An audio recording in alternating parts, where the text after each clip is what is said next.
analitzen certes malalties, certes raons, algunes malalties, i intentem veure si va per aquí o no la raó principal d'aquestes malalties.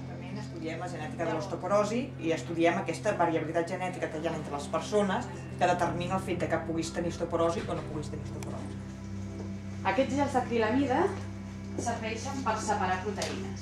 Són proteïnes que provenen d'un cartílag de gent normal, o sigui, gent no afecta, i gent amb osteoartritis, que és el mateix que l'artrosi, amb diferents graus d'aquesta artrosi. Llavors, jo us ensenyaré, correrem aquest gel i el tenyirem, i us ensenyaré totes les proteïnes que hi ha. Una cosa, ho has d'explicar a la resta de la comunitat científica, i aquest idioma és l'anglès. O sigui, tot el que escriguis, si vols que tingui una repercussió, ho has d'escriure en anglès. Tot el que fas, si vols que tingui una repercussió, ho has d'explicar en anglès. Us ho he dit.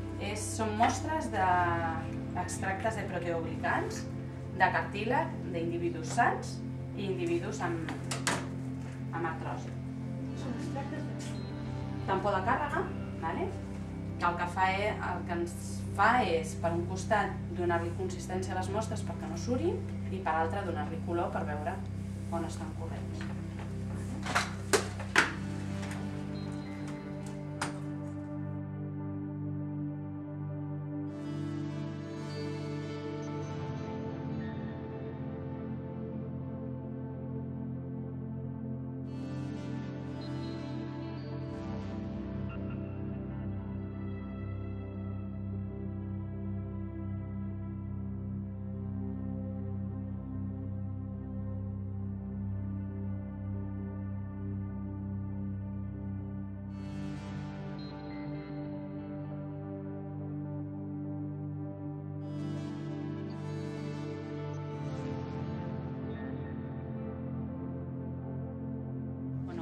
Això en realitat és el que està passant amb les mostres que hem carregat també nosaltres. Estan corrent totes, el que passa és que no les veiem. Només veiem el front recorreguda, però no estan totes les...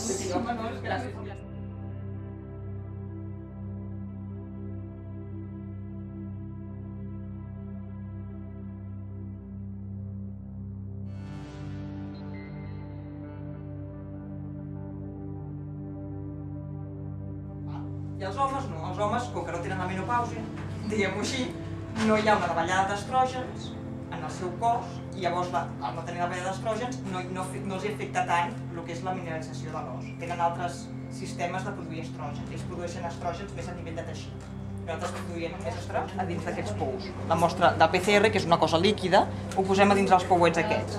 Llavors, això ho posem aquí, en el gel, en la cubeta, i establim amb uns electrodes establim una diferència de potencial, o sigui, posem aquí un pol negatiu i el pol positiu. De manera que el DNA, que és negatiu, s'encorre cap al pol positiu. Llavors, va corrent i es va separant segons la mida de l'ordenador. Aquí tenim el gel, el pots veure aquí la pantalleta.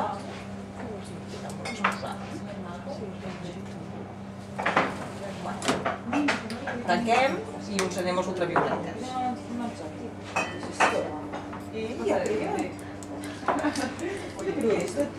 Veieu? Aquí, la banda de PCR.